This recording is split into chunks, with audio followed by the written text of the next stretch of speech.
हुए आगे आपका लीनियर ट्रांसफॉर्मेशन है, उनमें जरूर क्वेश्चन पूछा जाता है, ठीक है, लीनियर ट्रांसफॉर्मेशन में।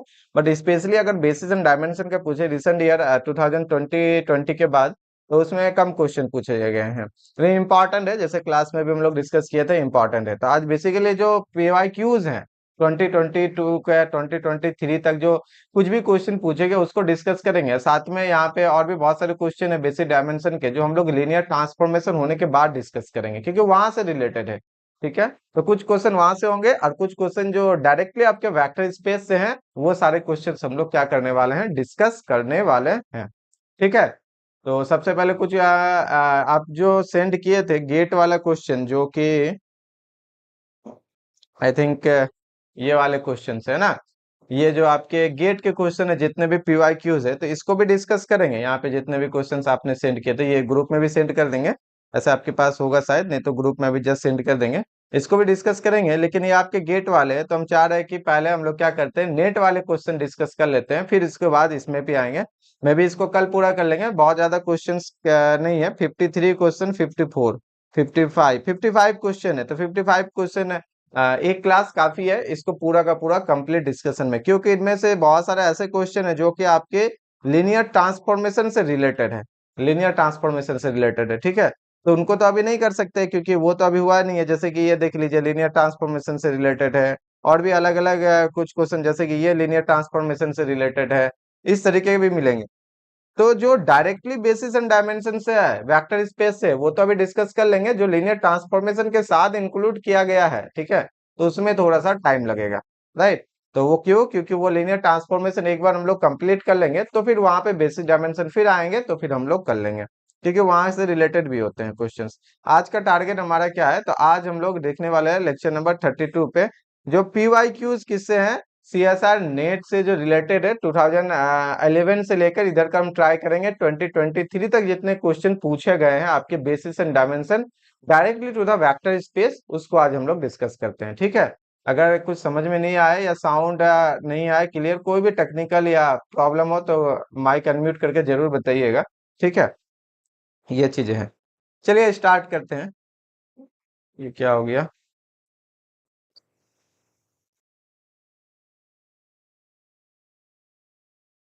अच्छा, ये हो क्या रहा था, एक मिनट। हाँ, क्वेश्चन दिखाई दे रहा है क्या अभी, क्वेश्चंस बहुत छोटा हो रहा है ना, क्वेश्चंस दिखाई दे रहा है।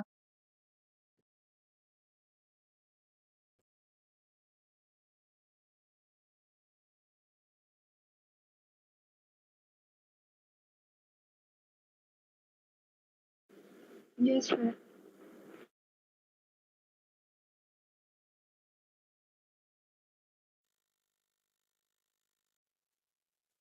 यस, ओके, ठीक है। तो अगर क्वेश्चंस अब लगता है कि ये पूरे तरीके से दिखाई दे रहा होगा, है ना, ओके ओके। हाँ, अब ये पूरे तरीके से दिखाई दे रहा है, थोड़ा सा यहाँ पे प्रॉब्लम था। हाँ, पहला क्वेश्चन देखिए, अगर क्वेश्चन दिखाई दे रहा है तो फर्स्ट क्वेश्चन बहुत सिंपल सिंपल क्वेश्चन है। कुछ क्वेश्चन देखिए बहुत इजी रहेगा, कुछ क्वेश्चन जो मल्टीपल सिलेक्ट के क्वेश्चन है उसमें थोड़ा सा मुझे टाइम लग सकता है। तो अगर हम लोग फर्स्ट क्वेश्चन को देखें, क्या कहता है क्वेश्चन, तो यहाँ पे डायमेंशन आपको मांग रहा है vector space of all symmetric matrices n by n, जहाँ पे n आपके ग्रेटर देन इक्वल टू 2 है, क्योंकि n इक्वल टू 1 के लिए जो है फॉर्मूला वैलिड नहीं हो पाएगा इस जगह, with real entries and trace equal to 0। तो ये तो हम लोग कल भी कर चुके हैं, पहले भी कर चुके हैं। फटाफट आप इसका ऑप्शन बता सकते हैं कौन सा ऑप्शन होगा, तब तक हम यहाँ पे थोड़ा सा इसको डिस्कस कर लेते हैं। अगर इसका ऑप्शंस की हम लोग बात करें, जैसे मान लेते हैं v बराबर आपके हो गए aij n by n such that कि आपके सिमेट्रिक मैट्रिक्स है। तो सिमेट्रिक मैट्रिक्स कैसे होता है, ए ट्रांसपोज बराबर ए, एंड आपके एक ट्रेस भी दिया हुआ है कि trace of A equal to 0। तो आपके डायमेंशन ऑफ v कितने हो जाएंगे, डायमेंशन ऑफ अगर हम लोग v देख ले, तो सिमेट्रिक मैट्रिक्स का total number non trivial entries N N plus 1/2, और साथ में आपके कितने हो जाएंगे, एक ट्रेस के लिए रिस्ट्रिक्शन घटा देंगे, तो ये कितने हो गए, N square plus N by 2 minus 1, N square plus N by 2 minus 1, कौन सा ऑप्शन हो जाएगा, कौन सा ऑप्शन हो जाएगा यहाँ पे, Option C.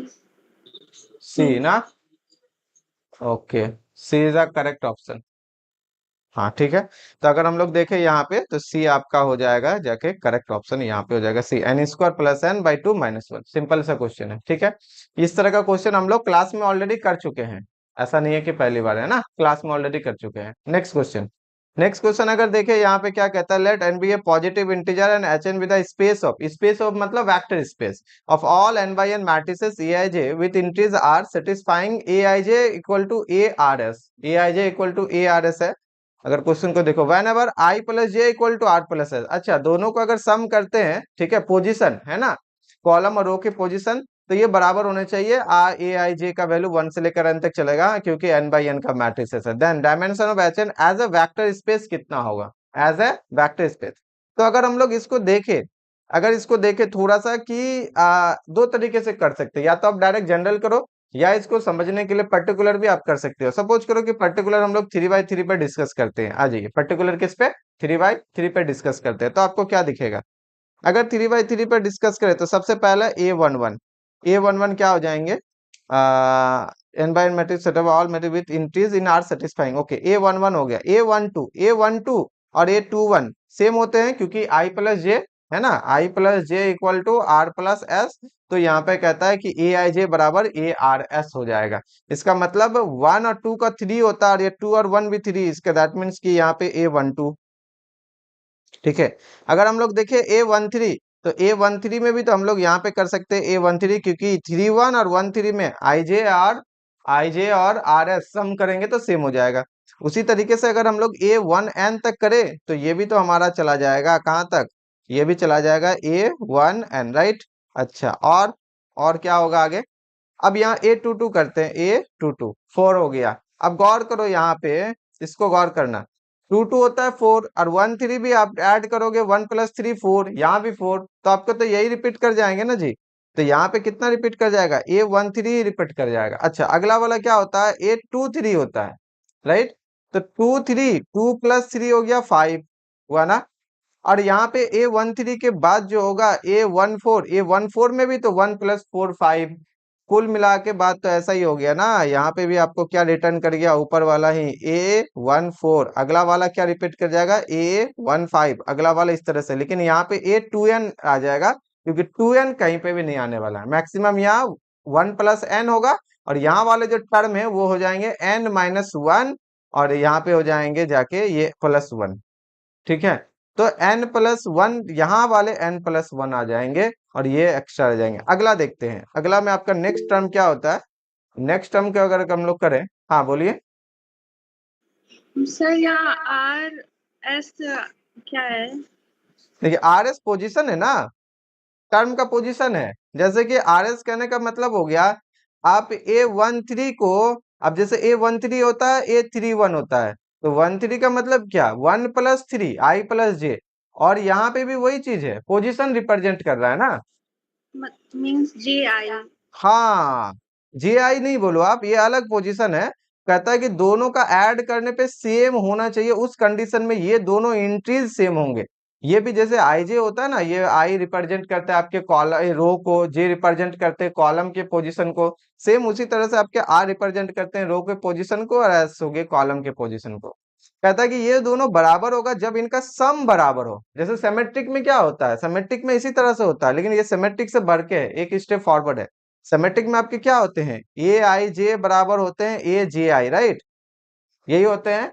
यहाँ पे कहता है कि चलो इसमें तो हो ही जाएगा, लेकिन ये सारे बराबर होंगे, A I J equal to A R S हो जाएंगे, वेर व्हेन व्हेन जब R plus S equal to I plus J, जब इन दोनों के सम बराबर हो तो ये दोनों एलिमेंट क्या हो जाएंगे, हमारे इक्वल हो जाएंगे, ये कहता है। इतना क्लियर है पहले, अब ये बताइए। ठीक, तो चलिए हम जनरल कर रहे थे, अगर जनरल से ना हो तो हम क्या करते हैं, आपको एक पर्टिकुलर एग्जांपल से इसको हम लोग फोकस करते हैं।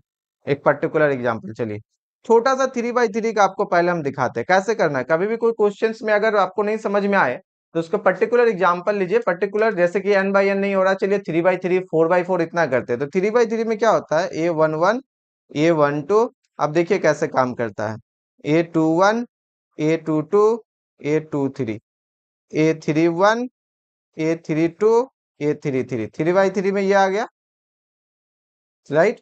3/3 में हमारे पास इतना आ गए। ओके, अब 3/3 में इतना आ गए, कहता है क्वेश्चन यहाँ पे आप गौर करना, i plus J equal to R plus होगा तो दोनों एंट्री सेम हो जाएंगे आपके, है ना, दोनों एंट्री आपके सेम हो जाएंगे।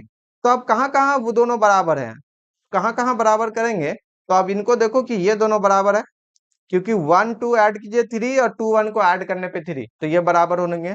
अच्छा 1 3, अब यहाँ देखिए 1 3 ऐड करने पे 4, 4 कहाँ हो रहा है, तो 4 3 प्लस 1 को भी ऐड करने पे 4 हो रहा है ना, तो ये आपके इनके साथ बराबर हो जाएंगे, ये आपके इनके साथ बराबर हो जाएंगे, राइट।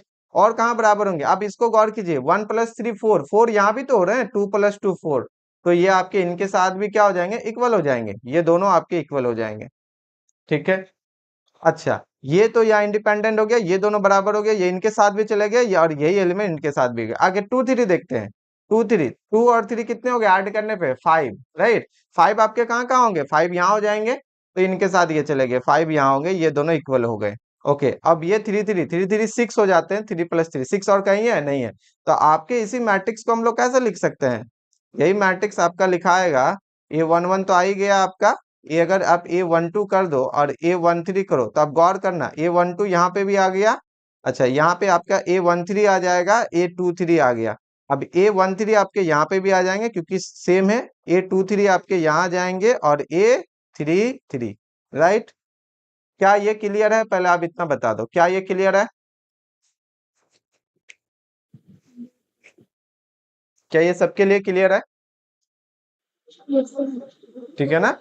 हाँ, तो अगर ये क्लियर है तो अब इनमें गौर करो, आपके डायमेंशन कितने होंगे, तो जितने इंडिपेंडेंट होंगे, जितने नॉन ट्रिवियल, तो नॉन ट्रिवियल कितने होंगे, 1 2 3 4 5, क्योंकि बाकी ये सारे, ये जो सारे के सारे हैं, ये तो इन्हीं 6 पे डिपेंड कर रहे हैं ना, 5 पे डिपेंड कर रहे हैं, 3 और 2 5 पे डिपेंड कर रहे हैं, आप देख लो, गौर कर लो, इनसे तो ये तीनों हो गया, इनसे ये दोनों हो गया, इनसे ये हो गया, इसका मतलब पता चल रहा है ऐसा ऐसा ऐसा ऐसा ऐसा ऐसा करके होगा आपका, सिर्फ बाउंड्री वाला ही थोड़ा आने वाला, बाकी ये सारे आपके डिपेंड कर जाएंगे। तो इसका अगर आपको डायमेंशन लिखना हो 3/3 के लिए, डायमेंशन कितना लिखोगे आप, 5।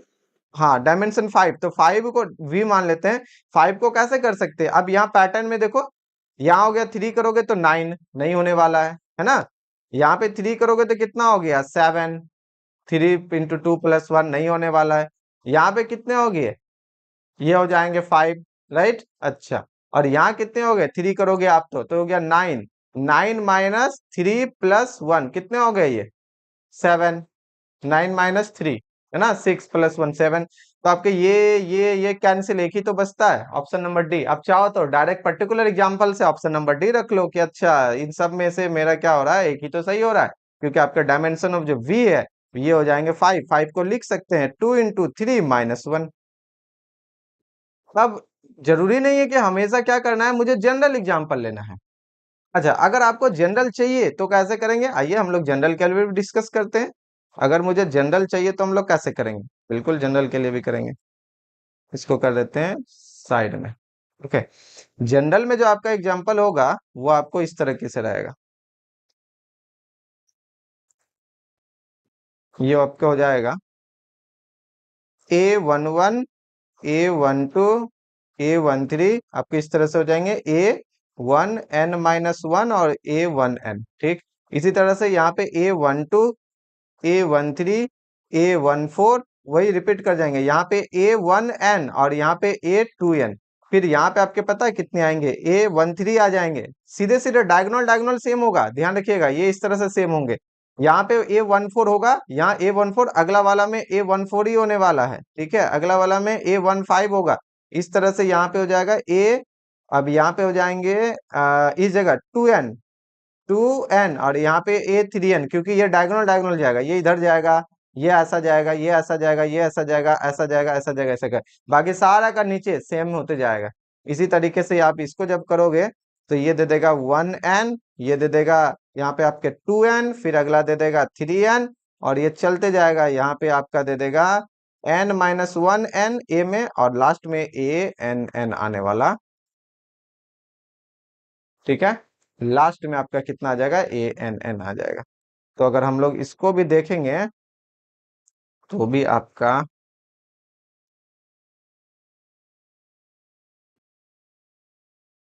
ठीक है, ये हो गया n बाई एन। और इसमें भी अगर डायमेंशन आपको देखना हो, डायमेंशन ऑफ v बराबर, तो आपके इंडिपेंडेंट कितना है, तो ये सारे के सारे n, और अगर इधर n आप ले लेते हैं और यहां से इधर तो n माइनस वन, क्योंकि एक तो एलिमेंट कॉमन है, तो आपका डायमेंशन भी ऊपर में n प्लस नीचे से n माइनस वन, क्योंकि ये कॉमन आ गया ना, इधर हो गया आपके n माइनस वन। बाकी रेस्ट ऑफ आपके सारे के सारे इन दोनों इस पे डिपेंड कर जाएंगे, तो आपके n माइनस वन, तो टोटल कितने हो गए 2n माइनस वन। क्या ये क्लियर हुआ? जब भी प्रॉब्लम हो ना क्वेश्चन पे, कभी भी अगर कोई भी प्रॉब्लम होता है आपके क्वेश्चंस पे, तो हमेशा आप क्या करो, हमेशा जो है ना क्या बोलता है, पर्टिकुलर एग्जांपल देखना है। क्या देखना है? पर्टिकुलर एग्जांपल, क्योंकि पर्टिकुलर एग्जांपल से बहुत सारा चीजें क्लियर होता है। पर्टिकुलर एग्जांपल से बहुत सारा चीजें क्लियर होता है। ठीक है, तो ये आपको सब दिख जाएगा, अच्छे से समझ में आ जाएगा। ठीक, चलिए आगे बढ़ते हैं, नेक्स्ट क्वेश्चन करते हैं। इसका बताइए आंसर क्या होगा। The dimension of the vector space of all symmetric matrix A I, क्या लिखा, अच्छा ए जे के है, ओके कोई बात नहीं, of order n by N, N two से बड़ा, विथ रियल इंटीज, और ए वन वन जीरो है और ट्रेस जीरो है, तो कितना एलाई कंडीशन है, कितने सारे आपके एलाई कंडीशन है। तो v इक्वल टू आपके हो गए तो हैं N plus one by two minus two हो जाएगा ना। हाँ, n बाई एन सिमेट्रिक कहता है, तो ए ट्रांसपोज बराबर ए, ओके। और दूसरा हो गया आपके पहला टर्म जी जीरो है, एंड आपके ट्रेस भी ए जीरो है। ठीक है, देखिए ट्रेस जीरो, पहला टर्म जीरो है और ट्रेस जीरो है, तो ये दोनों इंडिपेंडेंट है, क्योंकि ट्रेस में सारे एलिमेंट डायगोनल का सम करके जीरो होता है, और ये सिर्फ पहला जीरो है, तो इंडिपेंडेंट है ये दोनों। अब बाकी बच्चे सिमेट्रिक, तो सिमेट्रिक से आप कितना कर लो, अब तो हम लोग को पता है डायमेंशन ऑफ बी, सिमेट्रिक वाला कितना होता फर्स्ट हो है n, जाएगा। हाँ n प्लस टू, माइनस आपके एक पहला इनके लिए और इनके लिए, तो दोनों को टू घटा देते हैं, या माइनस वन ऐसा भी कर सकते हैं। तो आपका कितना हो गया एन स्क्वायर प्लस एन और माइनस फोर, इस तरह से हो जाएंगे ना बाई टू। कौन सा ऑप्शन है? N square plus N minus four by two, first हो जाएगा, राइट, फर्स्ट फर्स्ट फर्स्ट हो गया ना। ध्यान रखना है, कंफ्यूज नहीं होना है, फॉर्मूला पे जितने एलआई कंडीशन होंगे उतने ही आपको सब्ट्रैक्ट करने हैं। इसमें से भी कितने कंडीशन आपके हैं यहाँ पे एलआई, तो N into N minus one by two LI है, जो कि आपके डिपेंड कर जाते थे, उतने कंडीशन है ना सिमेट्रिक में। ए आई जे बराबर होता है ए जे आई, इसमें से आप कंडीशन निकाल लो एलआई। ठीक है, तो हम सीधे सीधे लिख दिए इसका नॉन ट्रिवियल एंट्रीज, और इन दोनों को नॉन ट्रिवियल में से घटा दिए दो कंडीशन, तब कितने आए। कोई भी कंफ्यूजन है, इसको हम लोग दो तरीके से सॉल्व किए हुए हैं कल के क्लास में। या तो आप सारे के सारे एलआई कंडीशन देख लो, तो इनमें दो हो गए, और यहाँ पे हो जाते हैं N N minus one by two LI symmetric में। या आप इसमें से न यहाँ तक में से पहले सॉल्व कर लो, नॉन ट्रिवियल एंट्रीज इतने होते हैं, उसके बाद आप दो रिस्ट्रिक्शन है दोनों को घटा दिए, जितने एलआई रिस्ट्रिक्शन या कंडीशन होंगे उसको क्या करेंगे हम लोग सब्ट्रैक्ट कर देंगे। ठीक है, तो यहाँ से N square plus N minus four by two, right, तो ये भी हमारा आ गया। अच्छा नेक्स्ट क्वेश्चन, नेक्स्ट क्वेश्चन बताइए। अच्छा नेक्स्ट क्वेश्चन में जो है ना, यहाँ पे आपको बता देते हैं कि ये जो है जेड बाई थ्री जेड जो है, ये आइसोमोर्फिक होता है। अभी आप पढ़े हो कि नहीं पढ़े हो, जेड थ्री याद होगा आपको, ऐसा किए थे, जीरो बार, वन बार, टू बार, और ये एक फील्ड बनाता है फाइनाइट फील्ड, थ्री एलिमेंट वाला फाइनाइट फील्ड है। अदरवाइज रेशनल, रियल और कॉम्प्लेक्स में हम लोग इनफाइनाइट फील्ड पे डिस्कस करते हैं, यहाँ पे फाइनाइट फील्ड बनाता है। ठीक है, तो क्या इसका आप डायमेंशन बता सकते हो? क्या इसका आप डायमेंशन बता सकते हो? अगर नहीं, इसका फॉर्मूला नहीं बता सकते तो कोई बात नहीं, हम लोग इसका फॉर्मूला पे भी डिस्कस कर सकते हैं, कोई दिक्कत नहीं है। अगर आपको नहीं पता है तो हम लोग इसका फॉर्मूला पे भी डिस्कस कर सकते हैं। इसका बेसिकली एक फॉर्मूला होता है, हम आपको बेसिस वाला बताए थे, याद कीजिए, आर डायमेंशनल पे कहीं तो बताए होंगे आपको, आर डायमेंशनल पे कल के क्लास या किसी क्लास में डिस्कस किए थे ना, नोट में लिखाए हुए थे आपको। ठीक है, जो इसमें से अगर आपको डायमेंशन पता करना हो, ठीक है, two dimensional space R N में ऐसा कुछ करके लिखाए हैं क्या?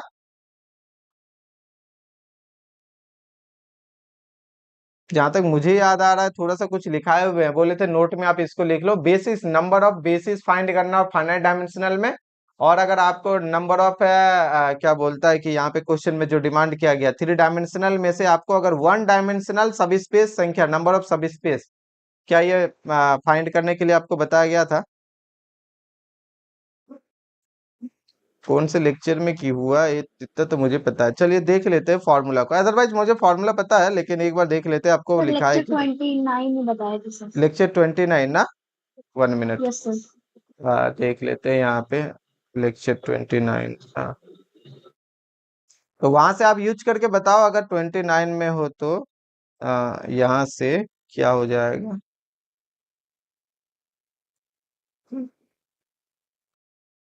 हाँ ये है ना, नंबर ऑफ सब स्पेस फाइंड करना है डायमेंशन आर का, तो यही तो यहाँ भी क्वेश्चन में पूछ रहा है ना। अब इनको देख लो, नंबर ऑफ सब स्पेस इन वीएन, वीएन हम बोले तो आर एन फाइनाइट फील्ड रहेगा तभी निकलेगा सब स्पेस की संख्या, अदरवाइज इनफाइनाइट सब स्पेस।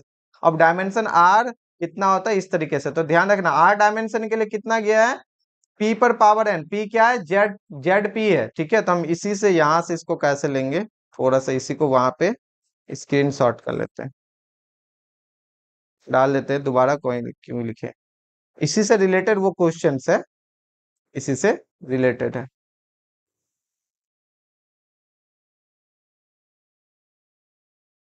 ठीक है देखते हैं।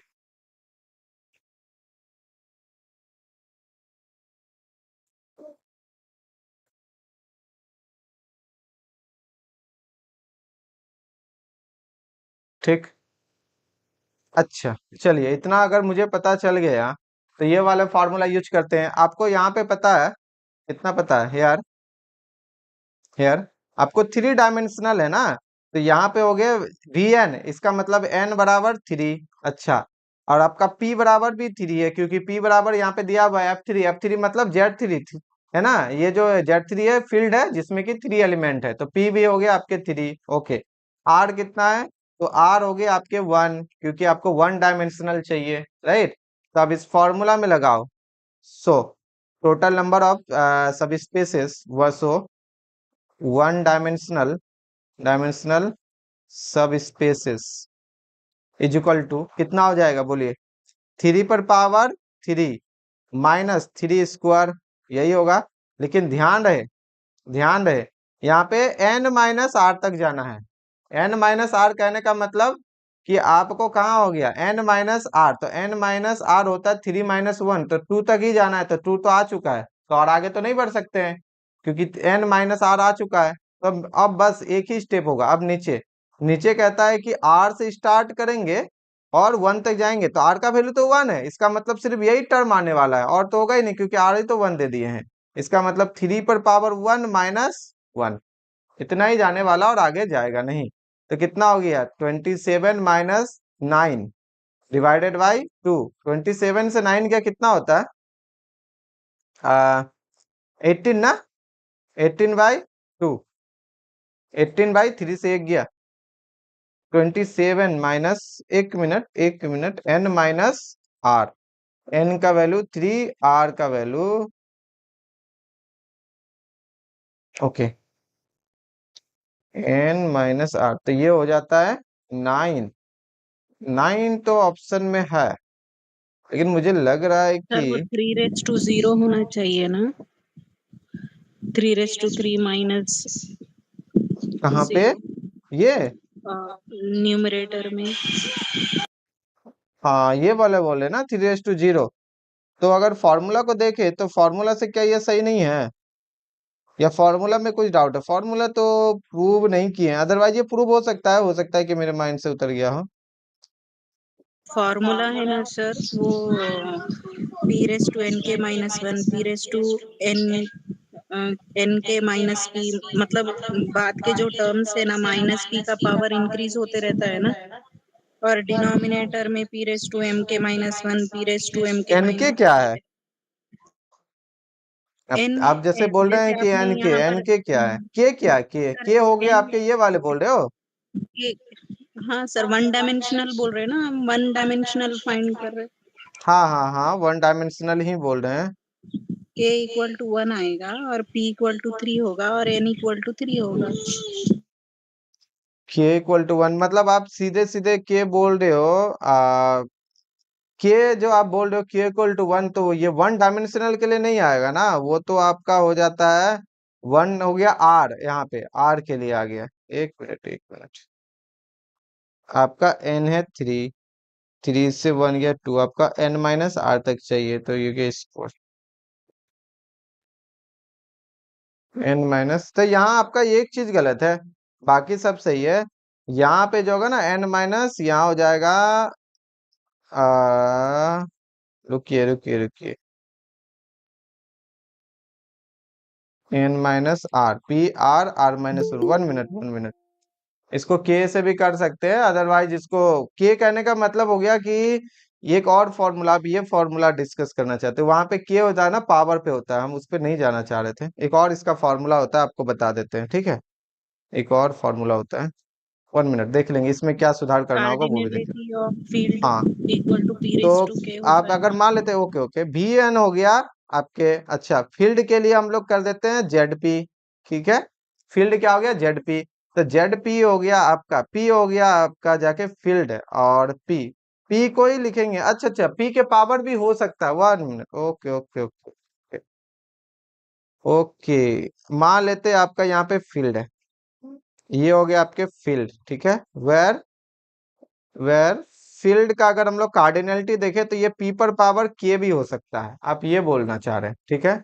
और हो हाँ गया सर। आर डायमेंशनल, अगर आर डायमेंशनल का बात कर ले, आर आर डायमेंशनल, हाँ ये वाला भी होगा आर डायमेंशनल। अगर आर डायमेंशनल दे तो उस टाइप में नंबर ऑफ सब स्पेसेस ऑफ आर डायमेंशनल। एक मिनट, थोड़ा सा इसको ऊपर करने देते हैं, नंबर ऑफ सब स्पेसेस ऑफ आर डायमेंशनल।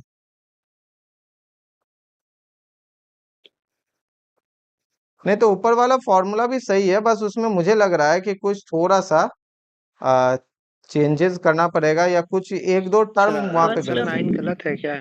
हाँ फर्स्ट टर्म आंसर 9 गलत है क्या? हाँ, आंसर 9 नहीं है, क्योंकि इसको हम प्रूव किए हुए हैं जेएम के क्लासेस में, ठीक है। अभी माइंड से तरीके इसका 13 लाइव है प्रूव करके, ठीक है, पूरे यस प्रॉपर 13 ही तरीके आ रहा से। है।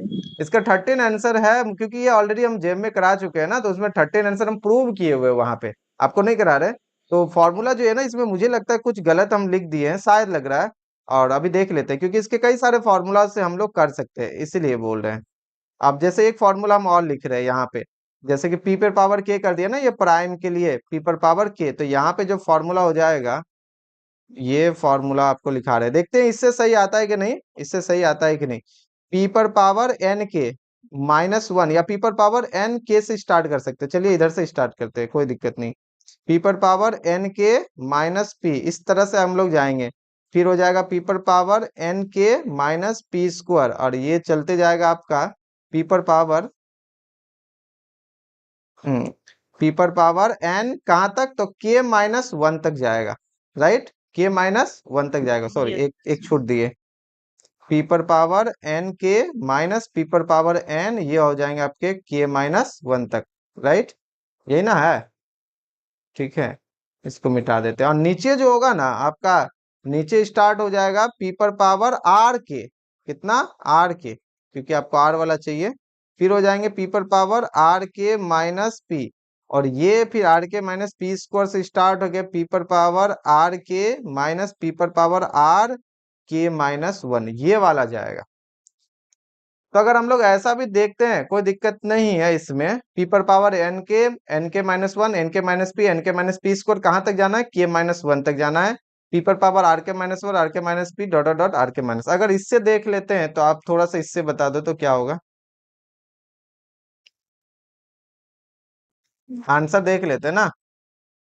है, आपके पास जो एन है वो तो 3 है, आर बराबर तो 1 है।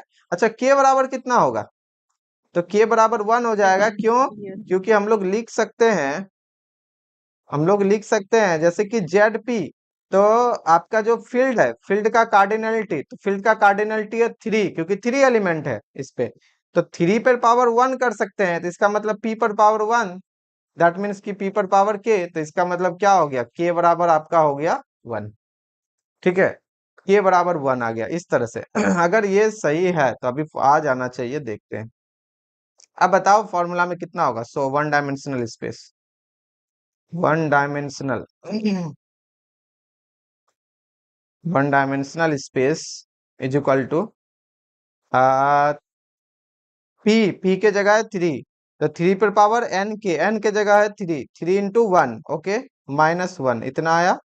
फिर आके आएगा पी पर पावर है 3, 3 पर पावर एन इंटू 1 के इंटू 1, 3 इंटू 1 3 माइनस पी, तो माइनस पी हो गया जाके 3। लेकिन एक मिनट, लेकिन आपको जाना है k-1 तक। अगर k-1 जाओगे, k का वैल्यू 1, 1 माइनस 1 हो गया 0, p पर पावर n इंटू 0, इसका मतलब p पर पावर 0। अगर p पर पावर 0 तो ये हो गया 1, 1 हो गया तो पहला ही term, first term is the last term, आगे नहीं बढ़ेगा, first term is the last term, okay. नीचे में आते हैं r के, ओके, तो r का वैल्यू हो गया आपका 1, k का वैल्यू भी हो गया आपका 1, तो हो गया p का वैल्यू है 3, तो 3 पर पावर 1 और -1, बस यहीं तक रहेगा, आपके आगे जा नहीं सकता है, क्योंकि ये फिर वापस 0 हो गया। p पर पावर 0, इसका मतलब ये 1, तो first term is the last term, तो ये हो गया आपका। तो यहाँ से हो गया है 27 माइनस 1/2 26, इसका मतलब 13, यहाँ से 13 आ रहा है। बट इसमें क्या दिक्कत हो रहा था, 13 आंसर करेक्ट है, क्योंकि मुझे पता है, हमने ऑलरेडी इसको प्रूव आर किया। माइनस एन माइनस जो पी के power N minus R minus 1 तो नहीं होगा फार्मूला में फिर? नहीं, r-1 यहाँ यहीं पे कुछ प्रॉब्लम है, नीचे सही है, इतना मुझे याद है, ठीक है। टर्म आपने नहीं ली थी ना sir, p raise to n कौन सा? माइनस p रेज टू 0, वो फर्स्ट टर्म जो 0, यहाँ इस जगह पे कुछ चेंजेस करने हैं मुझे, ये बस यही वाले चेंजेस करने हैं, ठीक है। ये r-1 ऐसा तो नहीं है, क्योंकि नीचे ठीक है, इतना मुझे याद है, इसको प्रूव किए हुए हम। और यहाँ चलिए ठीक है, इस क्वेश्चन जो है ना 29 में, उसको हम सुधार कर देंगे और आपको बता देंगे कि आपको क्या चेंजेस करने हैं। ये सही है, ये आपके 100% सही है, ठीक है ना। बस इसमें दिक्कत क्या होता है ना, आप फील्ड के प्राइम में होता है, प्राइम पे पावर आपको करने होंगे तब जाके वैसा होंगे, ठीक है। तो ये जो k होता है इन जनरली हमेशा 1 ही रहता है, ये जो k का वैल्यू हमेशा, क्यों? क्योंकि अगर ZP आप करोगे तो p प्राइम ही होता है, तभी फील्ड बनता है। अगर p प्राइम है तो p पर पावर 1 ही होगा, तो k का वैल्यू हमेशा 1 हो जाएगा, ठीक है। और k का वैल्यू क्या हो जाएगा, हमेशा 1 हो जाएगा। तो अगर k का वैल्यू 1 हो जाता है तो यहाँ पे हो जाता है n माइनस, कहाँ तक जाएगा, इसको ऐसे एडजस्ट करना है, p पर पावर r, p पर पावर n, p पर पावर n माइनस, चलिए ठीक है, इसको कर लेंगे। सर इसको 3 स्क्वायर के फॉर्म में नहीं आएगा क्या, 9 नहीं होगा क्या p? नहीं, 9 नहीं होगा ना, डेड ये 9 यहाँ थोड़ा गलत है, यहाँ गलत है थोड़ा ऊपर में, ठीक है। यहाँ पे थोड़ा सा गलत है, k का वैल्यू 1 हो गया तो r-1 हो गया, n माइनस n तक तो नहीं जाएंगे, n माइनस r होगा, ओके ओके ओके। अब यहाँ से एडजस्ट कर लो ना, k का वैल्यू हमेशा 1 रहता है, तो यहाँ पे कितना हो गया, pn, तो ये तो जा ही रहा है n-2। अब हमने यहाँ इधर से स्टार्ट किया, n-1, n-2, n-r किए हुए हैं, जबकि यहाँ से 1 से है ना, तो इसको थोड़ा सा एडजस्ट करना पड़ेगा, कोई बात नहीं। हम इस फॉर्मूला को यहाँ से डिलीट कर रहे हैं, ठीक है, और वहां पे भी हम बता देंगे कि कहाँ पे आखिर दिक्कत हुआ है। दोबारा हम कल के क्लास में, नहीं तो क्वेश्चन आंसर के क्लास में इसको डिस्कस करा देंगे, ठीक है। वो थोड़ा सा मिस्टेक हो गया यहाँ पे, मुझे लगता है कि कुछ गलत हम लिख दिए हैं इस जगह पे। बाकी ये सही है, ऊपर वाला नोट वाला वो सही है, उसमें कोई दिक्कत नहीं है। अगर ऑर्डर बेसिस चाहिए होगा तो ये नीचे फैक्टोरियल एन हट जाता है, और नॉर्मल ऑफ डिस्टिंक्ट बेसिस के लिए ये फॉर्मूला सही है, यहाँ कुछ गलत है, इसको हम ठीक कर लेंगे। चलिए, अच्छा है ना, क्वेश्चन बनाने से क्लियर हो जाता है। चलिए, तो इसका आंसर जो होगा ना वो 13 होगा, आंसर 13 है, ठीक है, आंसर 13 है। नेक्स्ट क्वेश्चन चलते हैं, नेक्स्ट क्वेश्चन बताइए। Consider the following row vector है, मतलब ये पहला, दूसरा, तीसरा, चौथा, पांचवा, छठा। Then the dimension of the vector space spanned by this row vectors is. तो आपको इसमें करना क्या है, देखिए सिंपल सी बात है, इस क्वेश्चन में रो वेक्टर जितने भी दिया गया है, अब उसका देख लो कितने सारे रो एलाई है, इन द सेंस आप देख लो कितने सारे वेक्टर एलाई है, जितने सारे वेक्टर एलाई है उतने डायमेंशनल स्पेस को जनरेट करेगा। ये सिंपल है, इसमें कोई बहुत बड़ी बात नहीं है, ठीक है ना। जितना सारा आपका एलआई है उतने सारे मतलब उतने डायमेंशनल वेक्टर स्पेस को जनरेट करेगा। रो बस एक्लन फॉर्म से करेंगे ना? हाँ बिल्कुल इक्लॉन फॉर्म से कर दीजिए आप। ऐसा 1 1 0 1 0 0 1 2 3 4 5 6 है ना। दूसरा ले लेते हैं आप, अल्फा 1 ले लिया, अल्फा 2 ले लेते हैं, 1 1 0 0 1 0 बिल्कुल कर सकते हैं। 1 1 0 0 0 1। चौथा कितना है? 1 0 1 1 0 0। देखिए जितना आपका एलआई वेक्टर होंगे उतने ही डायमेंशनल स्पेस को जनरेट करेगा ना, आप उसको स्पैन करोगे तो।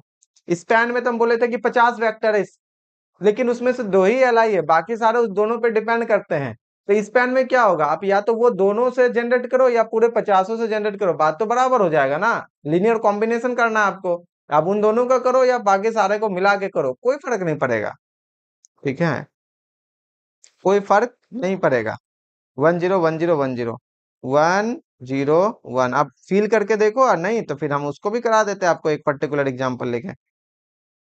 ऐसा है, फटाफट करके आप इसका इक्लॉन फॉर्म में देख लो तो कितना आंसर आता है, आप लोग भी बताओ। 1 1 0 4 आ 1 रहा 0 है जी। 4 आ रहा है ना। चलिए ठीक है, हम भी देख लेते हैं फटाफट। जो दोनों सेम होगा उसमें से एक काउंट कर लेंगे, सब्ट्रैक्ट कर देते हैं। 0 0 0 सब्ट्रैक्ट कर दिए तो यहाँ पे हो गया -1 1 0। तो ये हो गया 0 0 0 सब्ट्रैक्ट कर दिया तो ये हो गया -1, और यहाँ पे 0 और यहाँ हो गया 1। ओके, इधर से सब्ट्रैक्ट करना है, 0 -1। ठीक है, यहाँ पे हो गया 1 0 और यहाँ पे हो गया 0 0। इसको भी सब्ट्रैक्ट करना है तो हो जाएंगे 0, फिर यहाँ पे -1 और यहाँ हो गया 1 -1 1 0। नेक्स्ट सब्ट्रैक्ट करना है 0 -1 1 -1 0 1 1 1 0 1 0 0। कोई सेम आ रहा है क्या, कोई भी अभी तक में से तो नहीं आया है। चलिए ठीक है ना, फटाफट करके देख लेते हैं आगे, फटाफट करके। 0 0 0 -1 0 1 0 ऐड कर देते हैं इसके साथ। -1 1 0 0 0 1 2 3 4 5वां 0। इनसे भी सब्ट्रैक्ट कर देते हैं तो हो गया 0, सब्ट्रैक्ट कर देंगे 0, सब्ट्रैक्ट कर देंगे -1 1 0। इसको भी सब्ट्रैक्ट कर देते हैं 0, सब्ट्रैक्ट कर देंगे -1 0 1।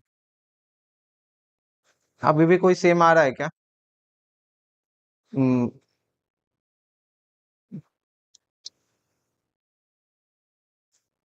हम्म, ये दोनों सेम है ना। अब इनको देख लो और इनको देख लो, सेम है। और आप इनको देख लो और इनको देख लो, सेम है। इसका मतलब नीचे से तो दोनों गया, बात खत्म। R2 और R3 से R4 R5 और R6 कैंसिल हो जाएंगे, सेम है। बचा ये, अब इनके पोजीशन में यहाँ पे एक है, नेक्स्ट वाले में अब ये दोनों एलआई है क्या? इन दोनों का अगर हम लोग देख ले तो यहाँ एक पोजीशन में है। हाँ हो जाएगा, 4 आ जाएंगे जहां तक मुझे लग रहा है। 4 होंगे या 4 से कम होंगे, इतने पक्का है। या तो 4 होंगे या 4 से कम होंगे। 1 1 0 आंसर क्या 4 से कम है? 3 भी है आंसर में। 1 1 0 1 0 0 ठीक है।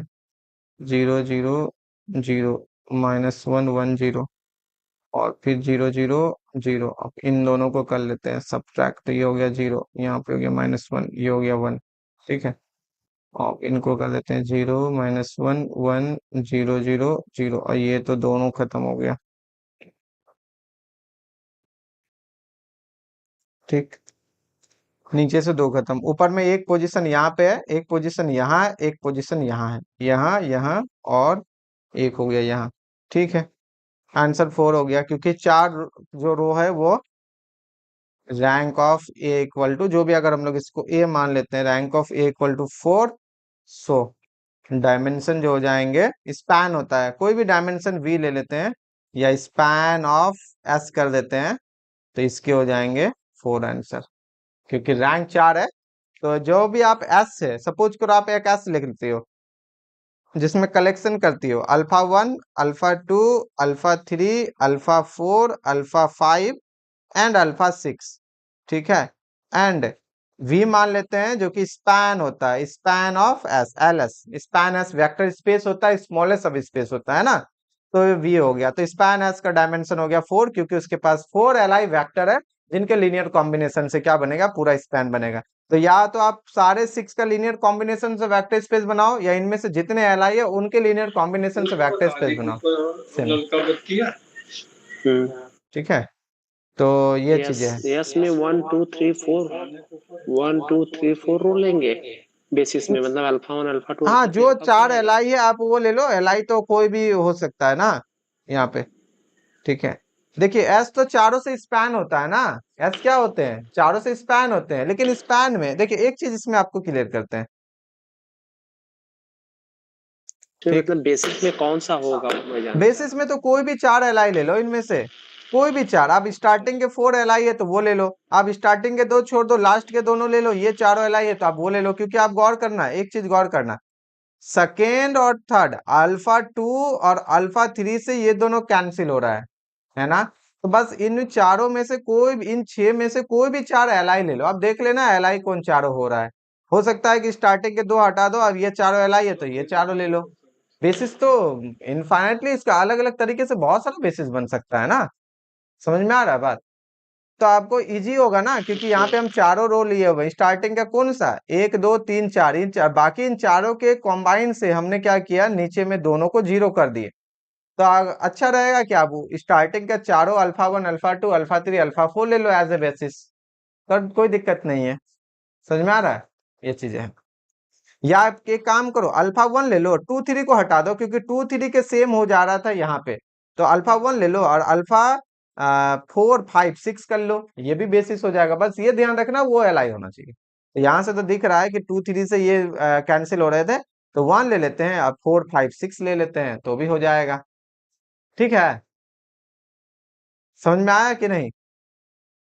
ठीक है सर। हाँ, तो 5 6 कैसे होगा सर? 5 6 तो इंडिपेंडेंट कैसे 5 होगा सर? अगर हम 1 2 3 को हटा देंगे तो 5 6 क्यों नहीं होगा, हाँ। क्योंकि 2 3 से ना ये 0 हो रहा था, तो हम 2 3 को हटा दिए तो 5 6 भी ले लेंगे, क्या दिक्कत है।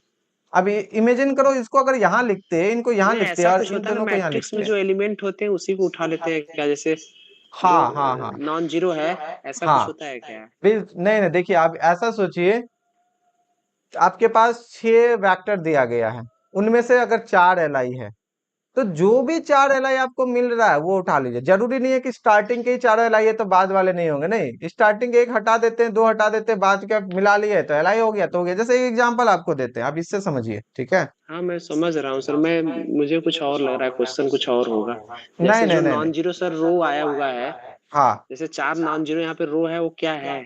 4 नॉन जीरो इक्लॉन फॉर्म में वो चारों एलआई लीनियर इंडिपेंडेंट रो है। हाँ वो तो मैं समझ रहा हूँ, हाँ, तो जो बट कुछ लीनियर और होगा इंडिपेंडेंट वो। रो होगा वही ना स्पैन करेगा। हाँ सर वो तो ठीक है। ठीक है, अब ये तो हम पे डिपेंड किया ना कि हमने किसको पहले रखा और किसको बाद में रखा, हम्म क्वेश्चन में थोड़ी दिया गया है। हम्म। समझा, समझ में आ रहा है ना।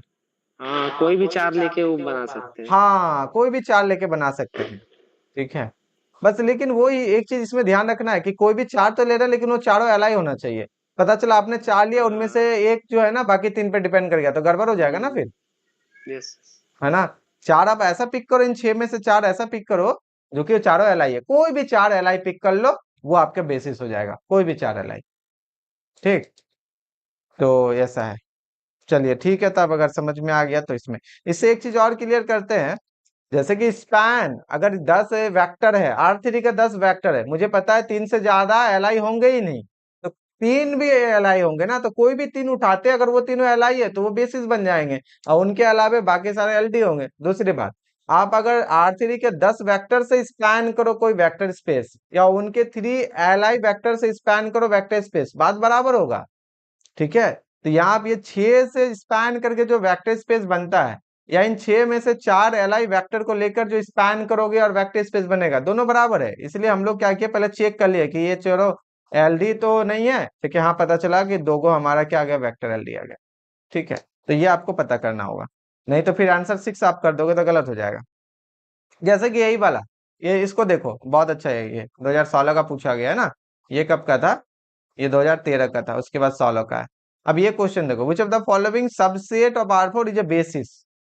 बेसिस कौन कौन सा होगा? जरूरी है कि 4 वेक्टर तो 4 बेसिस होगा। अब एलआई चेक कर लो फटाफट करके, आप एलआई चेक करके बताओ तो कि कौन कौन सा होगा B1 B2 B3 में से।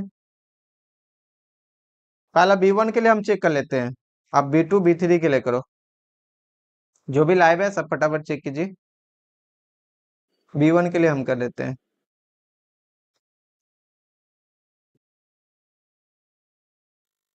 ये तो आपके चारों के चारों एलआई है। अपर ट्रायंगुलर या लोअर ट्रायंगुलर में बन रहा है, डायगोनल में सारा नॉन जीरो है, इक्लॉन फॉर्म जैसा ही तो दिख रहा है, सेम टू सेम। ये तो एलआई है। इसका मतलब हो गया रैंक ऑफ B1 अगर हम लोग देखें तो ये 4 हो गया। और यहाँ पे मुझे बेसिस बनने के लिए 4 वेक्टर तो चाहिए, क्योंकि 4 डायमेंशनल स्पेस है, तो 4 वेक्टर चाहिए बेसिस बनने के लिए, और चारों का चारों एलआई है, तो B1 तो बेसिस हो गया। B1 is a basis.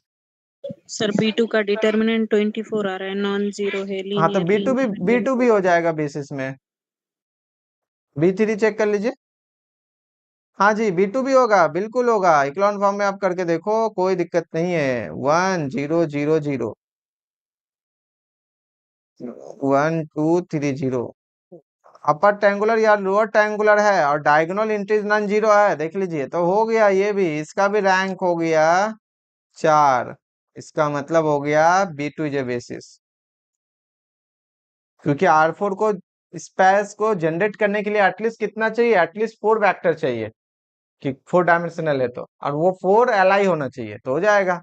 4 का यहाँ भी हो गया। अच्छा B3 देख लीजिए, B3 क्या हो रहा है।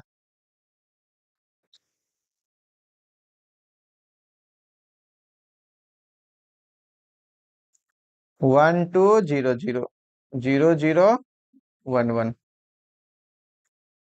2 1 0 0 -5 0 0।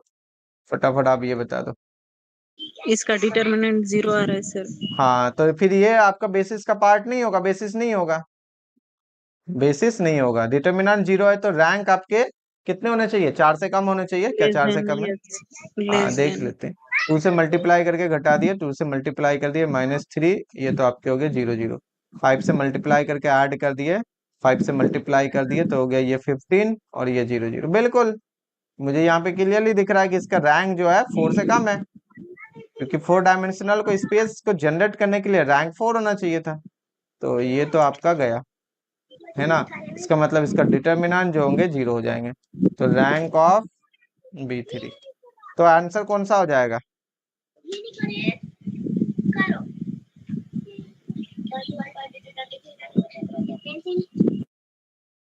ए आएगा सर।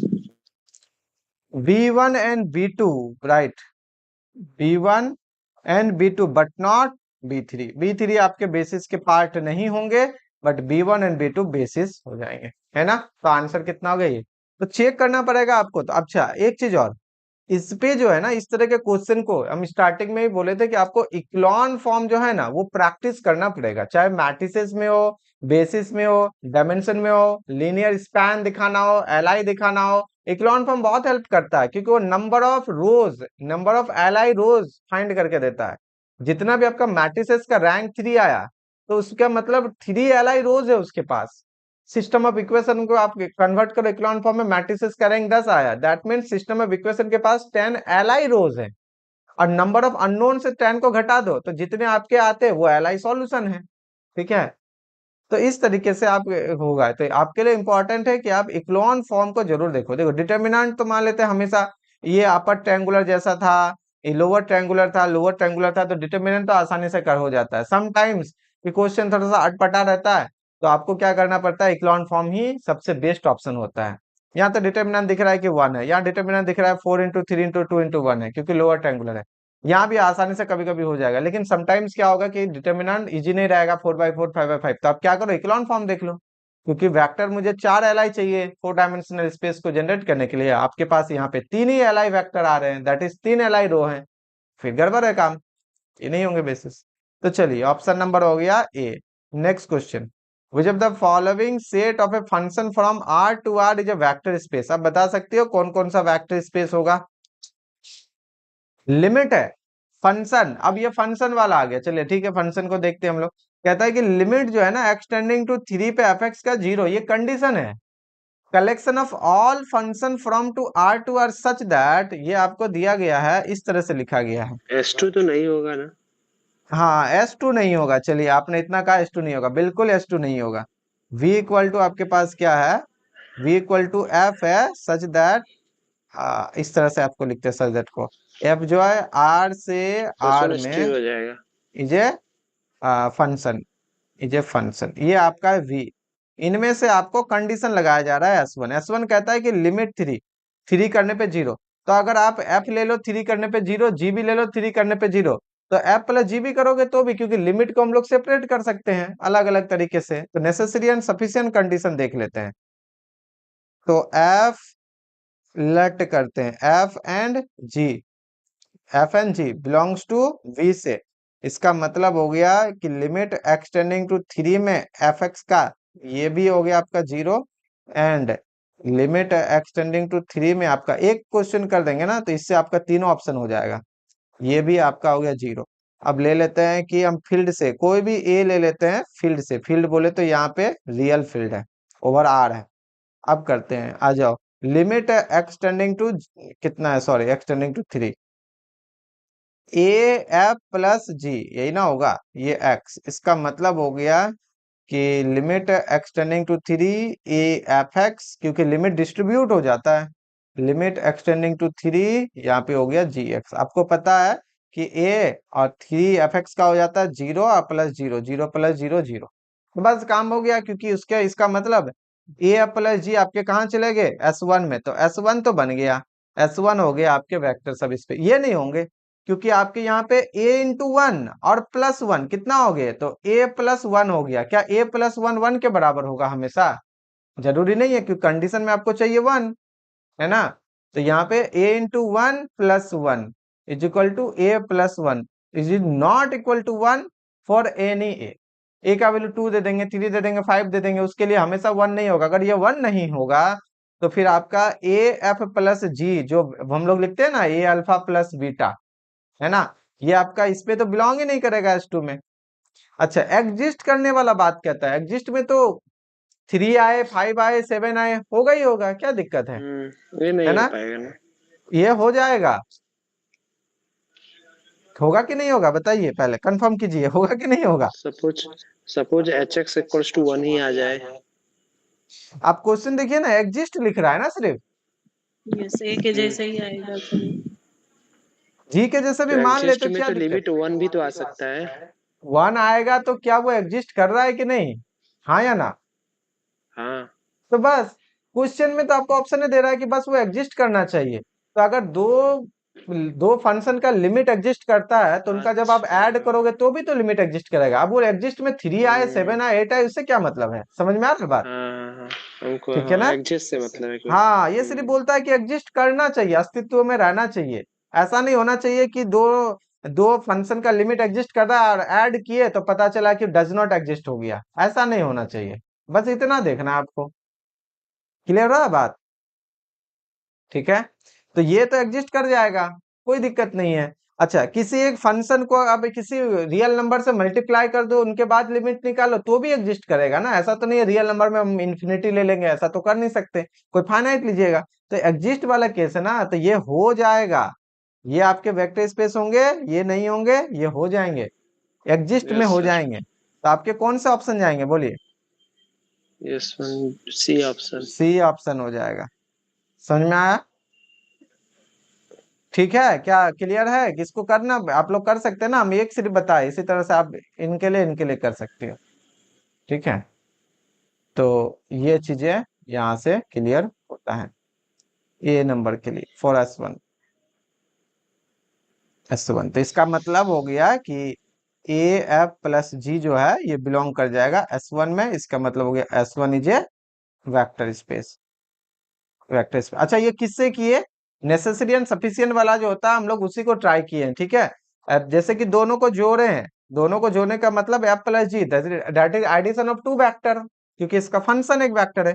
अच्छा, किसी एक वेक्टर को मल्टीप्लाई भी किए तो स्केलर मल्टीप्लीकेशन हो गया, यानी कि इंटरनल और एक्सटर्नल दोनों एक साथ हम कंबाइन कर दिए जल्दी के लिए, ठीक है ना। तो ये चीजें हैं, चलिए बहुत अच्छा, यहाँ तक अगर ये हो गया, नेक्स्ट क्वेश्चन चलते हैं। द सिस्टम ऑफ इक्वेशन कहता है कि has a solution rational number में, रियल नंबर में, कॉम्प्लेक्स नंबर में, और कोई सॉल्यूशन नहीं होगा। अब गौर करना, कभी कभी इस तरह से उल्टा पुल्टा क्वेश्चन देगा जो कि आपको लगेगा ऐसा तो हम पढ़े नहीं है, बट अगर आप इसको गौर से देखोगे तो ये है x plus 2x² plus 3xy equal to 6। अगर करोगे 2x प्लस, क्योंकि ये लीनियर नहीं है, x² plus 3xy plus y equal to 5, है ना। आप चाहो तो इसको जल्दी से सॉल्व करना, तो ये सॉल्व होने वाला नहीं है, और प्लस y इक्वल टू 7, क्योंकि लीनियर तो है नहीं, ठीक है। बट आप इसको उसी हिसाब से सोच सकती हो, सिस्टम ऑफ लीनियर इक्वेशन जैसा, जैसे मैट्रिसेस में हम लोग किए थे, लेकिन यहाँ लीनियर नहीं है, तो इसमें आप डायरेक्टली जो मैट्रिसेस का प्रॉपर्टीज है या वेक्टर स्पेस का कुछ भी अप्लाई नहीं कर पाएंगे। जब नहीं कर पाएंगे तो हम लोग क्या करेंगे, ठीक है। जब नहीं कर पाएंगे तो क्या करेंगे, कुछ नहीं, आप इसमें ऑब्जर्व करो कि अच्छा 2-3 इक्वेशन है टोटल, यहाँ पे x है, x² xy, मतलब इसको आप एक मान लो, इसको ऐसा मान के सोच सकते हो कि ये मेरा है t1, ये मेरा x² को t2 और xy को मान लेते हैं t3, जैसे होता है ना कि xyz जैसा, वैसा ही हो गया। तो ये हो गया t1 t2 t3, t1 t2 t3, वो ऐसा सोच के आप लिनियर कर सकते हो, ठीक है। अब दूसरी बात है, अगर आप डायरेक्ट देखो तो अगर इनसे इनको सब्ट्रैक्ट करोगे तो ये वाला पोर्शन आएगा, गौर से देखना, आएगा ना, ठीक है। तो जब ये वाला पोर्शन आ जाएगा, यहां से देखो 2x x गया, x² से 2x सब्ट्रैक्ट करोगे -x², 3xy से 3xy जाएगा तो 0, y से 0 जाएगा तो y आ गया ये। बट यहाँ से 5 से अगर 6 जाएगा तो आपका -1 होना चाहिए, यहाँ पे 7 है, बराबर तो नहीं है, बराबर नहीं है, इसका मतलब सिस्टम हैज नो सॉल्यूशन, क्योंकि आप इनमें से सब्ट्रैक्ट कर दो। अब इसको मान लो 1, इसको मान लो 2, इसको मान लो 3, तो 1 माइनस 2 करो, तो 1 माइनस 2 में कितना हो जाएगा, या 2 माइनस 1 करो, 2 माइनस 1 करो, कितना आ गया, हो गया x माइनस x² और प्लस 0, फिर हो गया प्लस y इक्वल टू 5 से 6 गया -1। दैट मीन्स कि x minus x² plus y equal to -1 which is not equal to 7 in 3। That means system has no solution. तो अगर हम लोग सिस्टम की बात करेंगे, सिस्टम हैज नो सॉल्यूशन। अब अगर हम लोग, हाँ बोलिए। Sir system has no solution के लिए मैंने क्या किया यहाँ पर, rank of A is not equal हाँ, टू, इक्लॉन फॉर्म किए ना आपने, वही हम बता रहे हैं कि आप चाहो तो इक्लॉन फॉर्म से करो, लेकिन ये ऑब्जर्वेशन से हो गया, यहाँ से तो दिख जा रहा। अब आप करोगे कि अच्छा ऐसा भी तो कर सकते हैं, हाँ कर सकते हैं ना, कीजिए। यहाँ हो गया 1 2 3 0 2 1 3 1 1 -1 0 1। अब इसको क्या कर लेते हैं, यहाँ पे कर देते हैं, पहला है x, दूसरा है x², तीसरा xy, और आपको इधर कितना दिया गया है, यहाँ पे दिया गया है 6 5 7। और जब आप इसका रैंक करोगे, तो आप अगर इसको रैंक निकालोगे ना, तो ये हो गया आपके ax, तो रैंक ऑफ a ये बराबर नहीं होंगे, क्योंकि रैंक ऑफ ए जो होंगे आपके हो जाएंगे 2, और ये बराबर नहीं होंगे रैंक ऑफ ए अगुमेंटेड बी, जो कि होता है आपका 3, यही ना। हाँ सर यही हाँ, बोल ये हो गया आपके ए, ये हो गया एक्स, ये हो गया बी। अब ये एक्स लिनियर नहीं है, लेकिन आप सपोज तो कर सकती है, इसको t1, इसको t2, इसको t3, तो इससे भी कर लो, तो इसके 2 इसके 3, क्यों 2, कि आप देख लो ना यहाँ पे ये सब्ट्रैक्ट हो गए कि नहीं आ जाता है, बट यहाँ पे नहीं आया, तो यहाँ से भी ये हो गया सिस्टम हैज नो सॉल्यूशन, ठीक है। तो कई सारे तरीके हो सकते हैं, आप जो भी चाहो लगा सकते हो। So can we do even equation 3 minus 1 also? Right, हाँ, Equation 3 minus 1 also can we do like that? Equation 3 -1, So okay, you have 3 done 2 minus, minus 1. So why you have done only 2 minus 1? because we have seen that x minus x² plus y in equation 3, right? If we subtract 2 minus 1, then we gives we have given x minus x² plus y, so ठीक है। Okay, suppose if the equation is not that, so other than that, so how you do? Then we can apply echelon form, augmented matrix. Okay. So some equation should be after subtraction. Third equation should be you'll get. हाँ, if okay, if third equation, if given in third equation here 7 not equal to minus 1, Yeah. right? If we given equation third x minus x square plus y equal to minus 1, then the system has infinitely many solution, because satisfy 1 2 minus 1 subtract, then we satisfy minus 1, right? Then the system has infinitely many solution. But here if we subtract 2 minus 1, we gives in left hand side same equation, but other right hand side here 7, but here subtract then minus 1. Okay. Okay, Okay, sir. okay. Then if we not clear this process, then we apply augmented matrix, easily हो जाएगा augmented matrix से भी। तो but हमें ऐसा क्यों किए ना, क्योंकि इससे ना आप इजीली कर सकते हो, मतलब एग्जाम में आप कई तरीके से कर लो, जो भी आपको इजी लगे, है ना, आसान लगे, आप उससे फॉलो कर सकते हो, ठीक है, जरूरी नहीं है कि दिमाग में ही आएगा, right.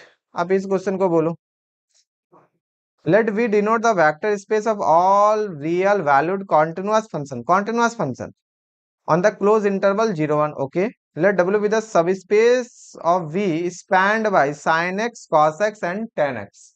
Okay, then dimension of W over R is dimension of W over R. Okay, right. First of all W, तो W कितना हो जाएंगे, span of, that is A sin x span कर रहे हैं हम अभी, plus B cos x plus C tan x, okay, such that A, B, C belongs to field, that is real number, okay, and एक और आपके यहाँ पे है x which is belongs to close interval 0,1, ठीक। First of all we have to check the sin x, cos x and tan x are li or not. If sin x, cos x, tan x are li, then dimension of W equal to 3, otherwise dimension W less than 3. तो आप यहाँ पे क्या कर लो ना, एक set बना लो, आप इनमें से एक सेट क्रिएट कर लो, ठीक है। लेट आप एस कर लो, इनका सेट कर लेते हैं, साइन एक्स, कॉस एक्स और टैन एक्स, ओके। और W जो है, W is nothing but W equal to span of S, that is L S, span S, क्योंकि आप बोल रहे हैं यहाँ पे subspace of V spanned by इतना, W भी subspace of V spanned by इतना, W is the collection of all continuous function. तो कॉन्टिन्यूअस फंक्शन में आपको यहाँ पे क्या दिया गया, ट्रिगोनोमेट्रिक फंक्शन हमने लिए, ठीक है। तो ये चीजें हो गया। अब यहाँ पे क्या करना है, आपको देखना है कि ये एस एल आई है कि नहीं, for L I, for linear independent of S. आप बता सकती हो एल आई कैसे चेक करेंगे, यहाँ पे कैसे चेक करेंगे, ये तो एलआई हो जाएगा ना सर। हाँ वही तो पूछ रहे किस तरह से, तो आप एल एस की है, कोफिशिएंट, हाँ कोफिशिएंट सारा जीरो होगा, कोफिशिएंट जो है कंपेयर कर देंगे।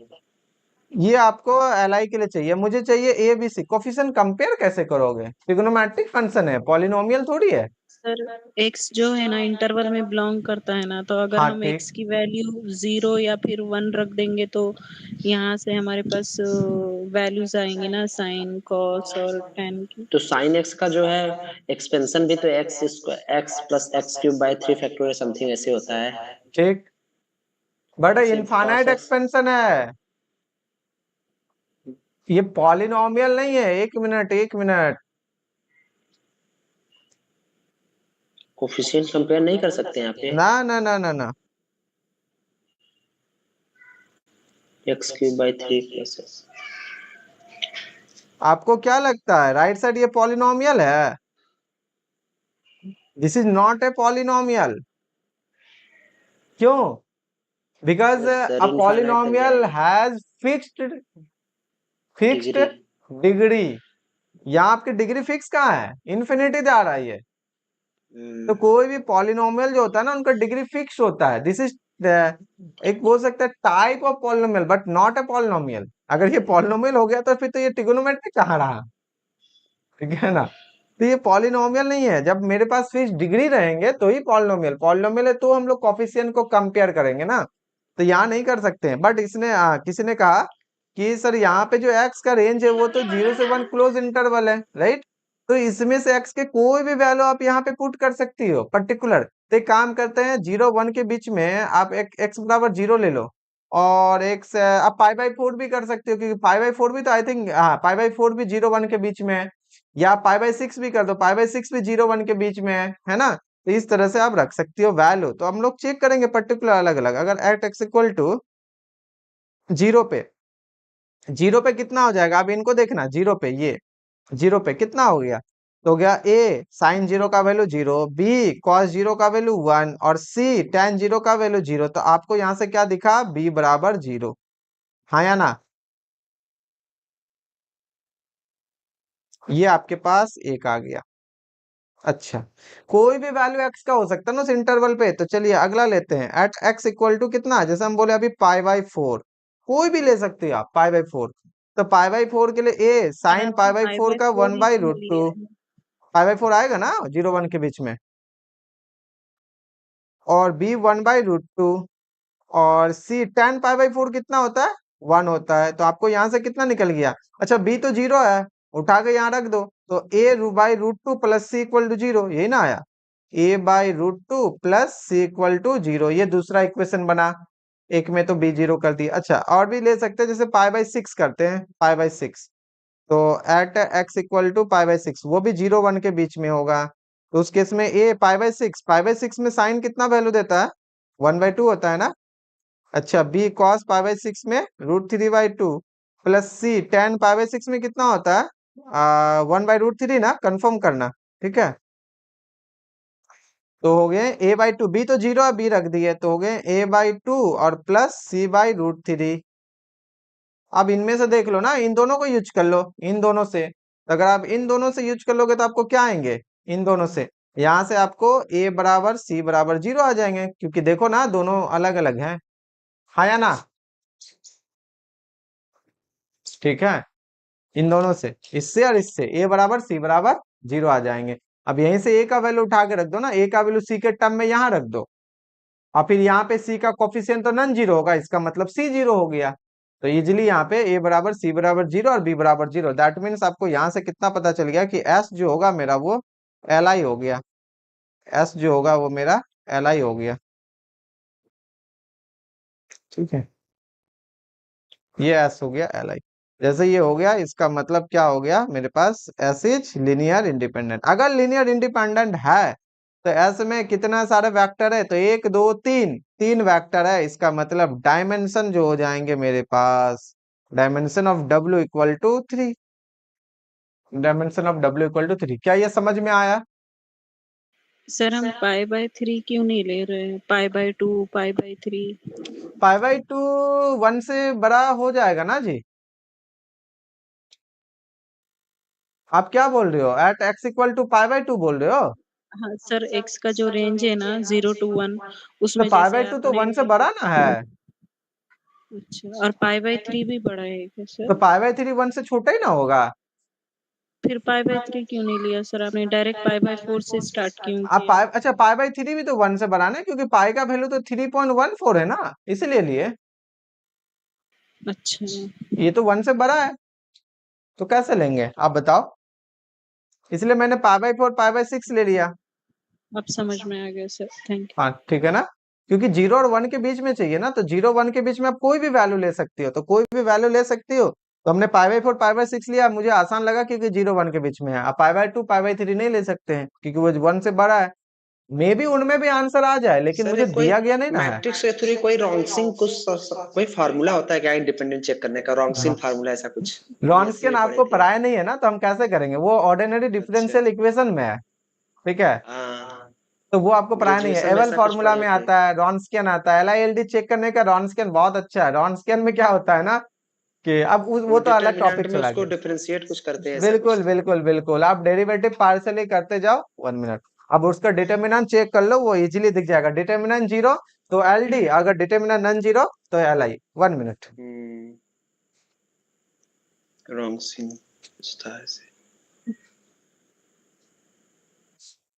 ठीक है ना।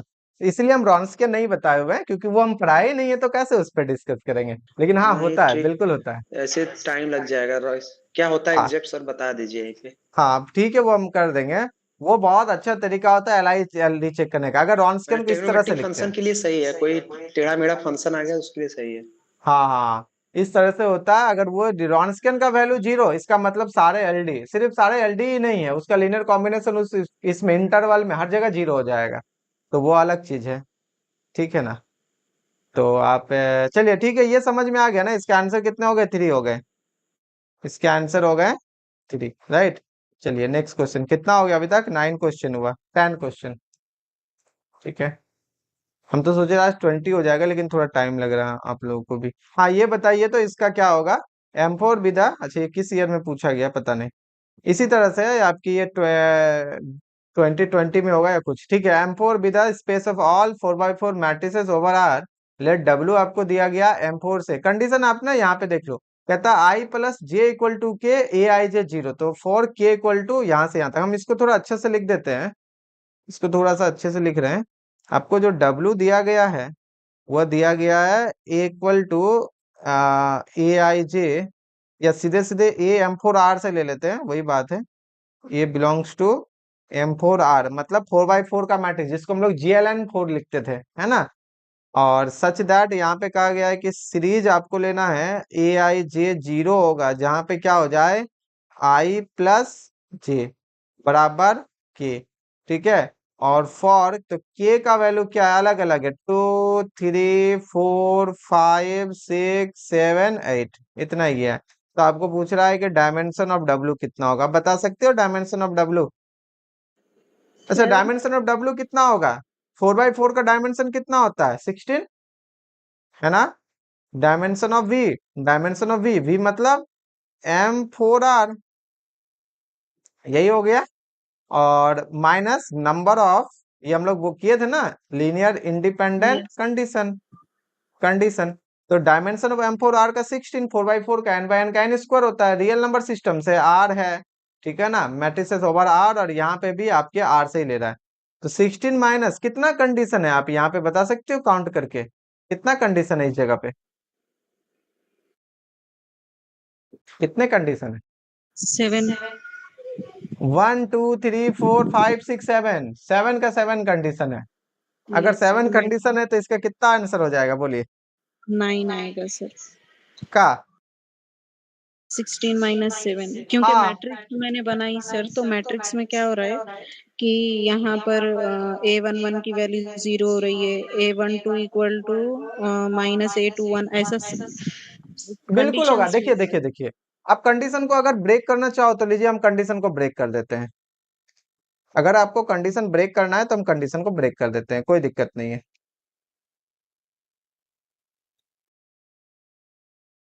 ठीक है, आइए कंडीशन को ब्रेक करते हैं। आपको एक्चुअली में W क्या है? एक्चुअली में W जो है, कोई भी AM4R से आपको ले रहे हैं। ठीक है, M4R से ले रहे हैं, कंडीशन है। आप पहला कर लो K का वैल्यू 2, तो K का वैल्यू 2 होगा तो A11 में ना होगा, क्योंकि I प्लस J बराबर 2, तो A11 हो गया आपका 0। A11 equal to 0, comma K का वैल्यू 3, तो K का वैल्यू 3 लेते हैं, कब होगा? आप देखो K बराबर 3 में कब होता है?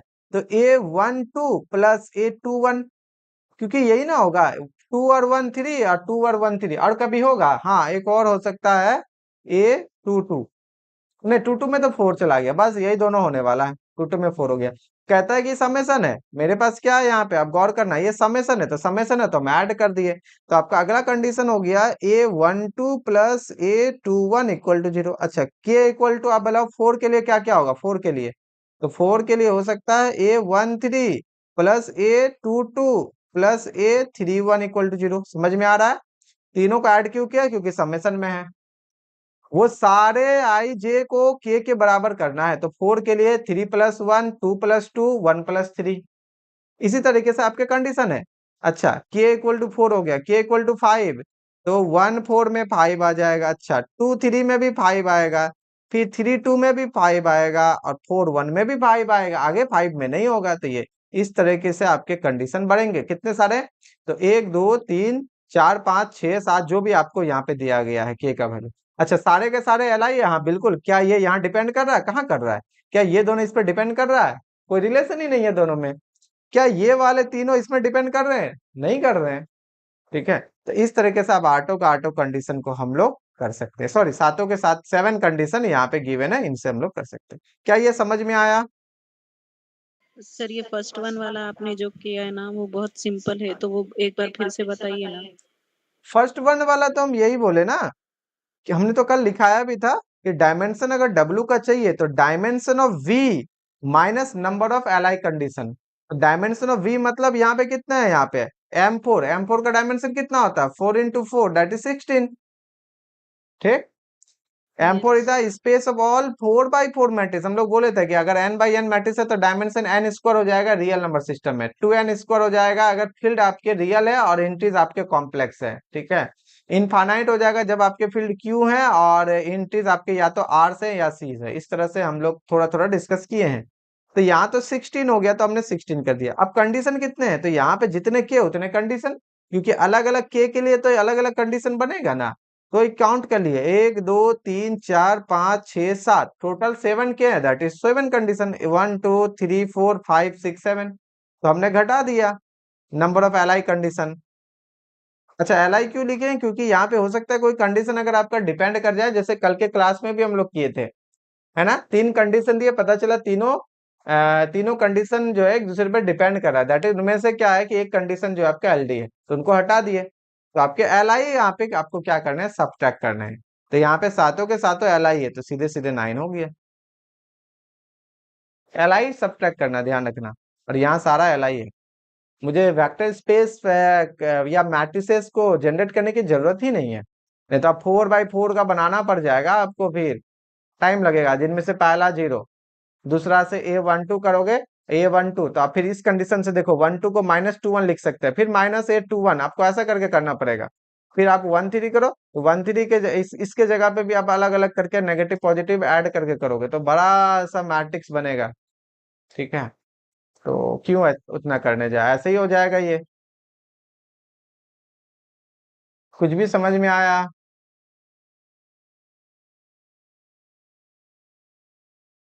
नहीं आए तो बताना, ठीक है ना।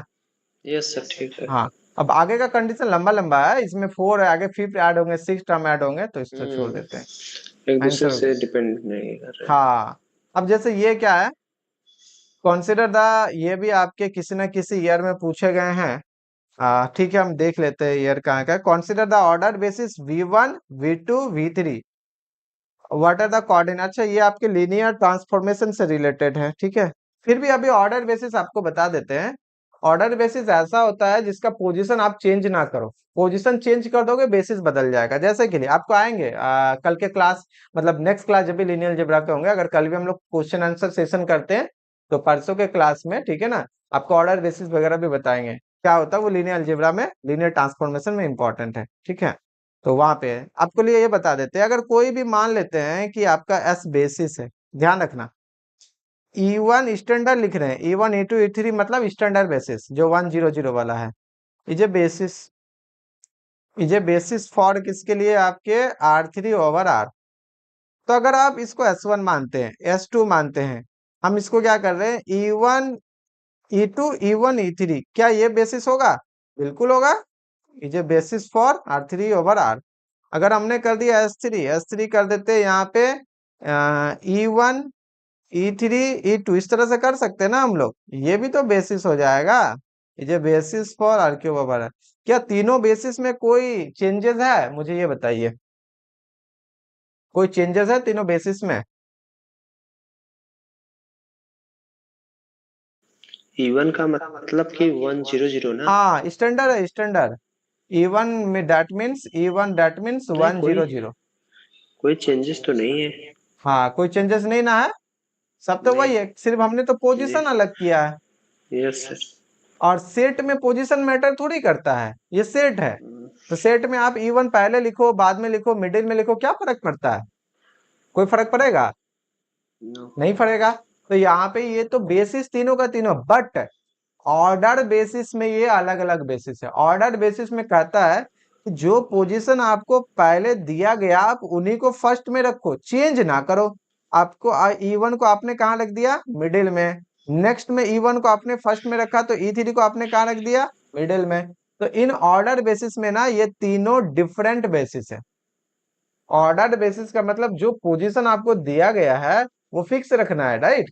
तो फिक्स रखना है, तो आपको जो V1 दिया गया, V2 दिया गया, V3 दिया, ये सिमिलरली फिक्स रखना है। आप इसको चेंज नहीं करो। चेंज करोगे तो ऑर्डर बेसिस चेंज हो जाएगा। अगर वो चेंज होगा तो आपका कोऑर्डिनेट चेंज हो जाएगा। अगर कोऑर्डिनेट चेंज होता है तो आप ट्रांसफॉर्मेशन मैट्रिक्स आगे हम लोग पढ़ेंगे, वो चेंज हो जाएंगे, पूरे का पूरा मैट्रिक्स बदल जाएगा आपका, ठीक है ना। तो ऑर्डर बेसिस आपको समझाने के लिए बोले कि ये तीनों बेसिस तो है, लेकिन तीनों सेम ऑर्डर बेसिस नहीं है, तीनों डिफरेंट ऑर्डर बेसिस है। अगर सिंपल क्वेश्चन हो क्या ये तीनों सेम बेसिस है, तो आंसर होगा यस। क्या ये तीनों सेम ऑर्डर बेसिस है, तो आंसर होंगे नो, राइट। इतना आपको ध्यान रखना। तो एक समझाने के लिए हम आपको ये बताएं, ठीक है ना। तो चलिए यहाँ पे आपको दिया गया है कोऑर्डिनेट। तो कोऑर्डिनेट क्या होता है हम सिंपल से बताते हैं। ये हम यहाँ से इरेज कर रहे हैं ऑर्डर बेसिस को। आपको कोऑर्डिनेट बता देते हैं कि कोऑर्डिनेट क्या होगा, बहुत इजी है। क्या करना है, आप क्या करो, किसका कोऑर्डिनेट चाहिए ना आपको, इसका ना। तो आप 1 2 3 को लिख दो, 1 2 3। इसको लिखो a into V1 plus b into V2, a into V1 plus b into V2 plus c into V3, right. Then इसको मान लेते हैं अल्फा। लेट अल्फा बराबर देन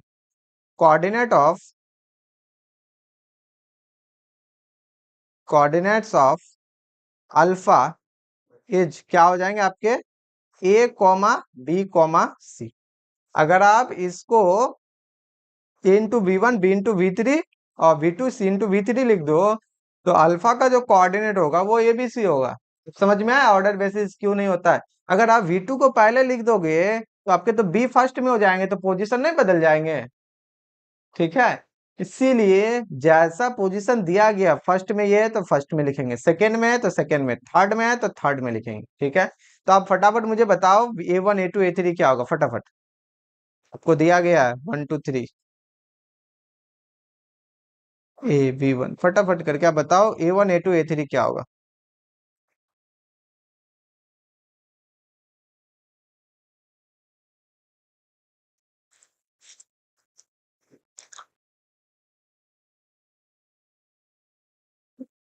हम्म।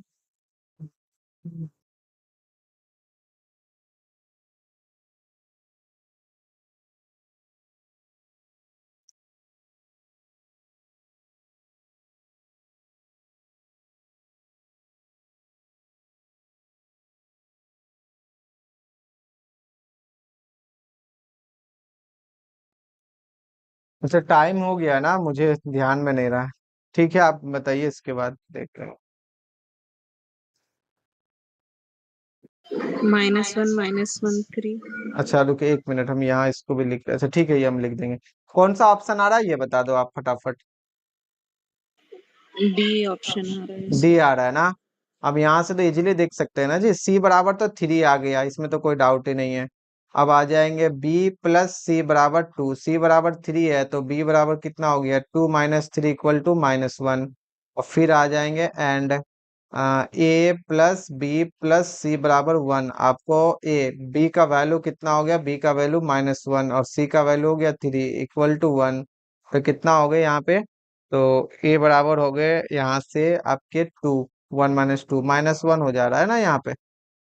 तो आपके तो बी ऑप्शन आ जा रहे हैं ना, बी कहाँ हो रहे, बी बी बी आर, हाँ। तो आपके एक हो गया यहाँ पे, ये हो गया -1। यहाँ से देख सकते हैं बी बराबर भी -1, ठीक है। और सी बराबर हो गया आपका 3। तो हो गए कोऑर्डिनेट। सो कोऑर्डिनेट कोऑर्डिनेट हो जाएंगे आपके ABC इक्वल टू -1 -1 3। ऑप्शन हो गया ये आपके सी नंबर, ठीक है। बी ऑप्शन हो गए -1 -1 3। क्लियर है ना। चलिए सर संतोष सर लिंक सेंड कर चुके हैं क्या अभी तक,